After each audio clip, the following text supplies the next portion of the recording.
Sandro Tonali va bien écoper d'une lourde sanction dans l'affaire des paris illicites en Italie. Selon la Gazzetta dello Sport, il sera sanctionné d'une suspension comprise entre 10 et 12 mois, alors qu'il risquait jusqu'à 3 ans de suspension. L'international italien aurait reconnu rapidement les faits pour adoucir sa sanction. Le Real Madrid continue son parcours sans faute en Ligue des Champions. En déplacement à Braga, les vice-champions d'Espagne l'ont emporté 2-1 au Portugal, mais le problème est la sortie de Jude Bellingham, auteur du deuxième but des siens, une mauvaise nouvelle inquiétante car ils ont rendez-vous avec le Barça, samedi, pour le Clasico. Mais Carlo Ancelotti a été rassurant. À l'issue de la rencontre, il a déclaré « Jude va bien, il a ressenti une petite charge au niveau des adducteurs car le terrain était un peu mou, mais il va récupérer comme tous les autres, il est un peu fatigué, mais il va bien et c'est normal. » La clause libératoire de Guirassy pourrait faire saliver de nombreux clubs européens, et si l'on en croit Sky Germany et le journaliste italien Fabrizio Romano, Stuttgart pourrait avoir bien du mal à conserver son joueur, car le natif d'Arles dispose d'une clause de départ de seulement 17,5 millions d'euros. Une somme ridicule qui ne devrait pas freiner la Juventus et l'AC Milan, deux des courtisans de l'ancien Lillois, évalués à 40 millions.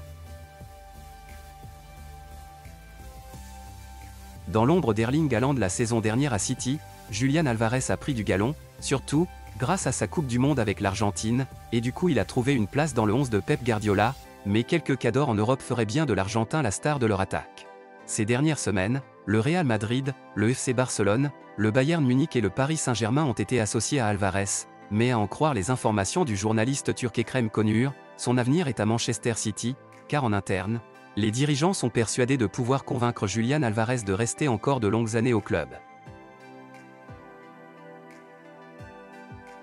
Cristiano Ronaldo continue sur sa lancée, auteur de 4 réalisations en 2 matchs avec le Portugal lors de la trêve internationale et buteur en championnat il y a 3 jours, l'ancien attaquant du Real Madrid et de Manchester United a remis ça ce mardi soir en Ligue des Champions asiatiques. À la 61e minute de la rencontre face à Al Duhail, le Portugais a permis à Al Nassr de mener 3-0 grâce à un petit bijou.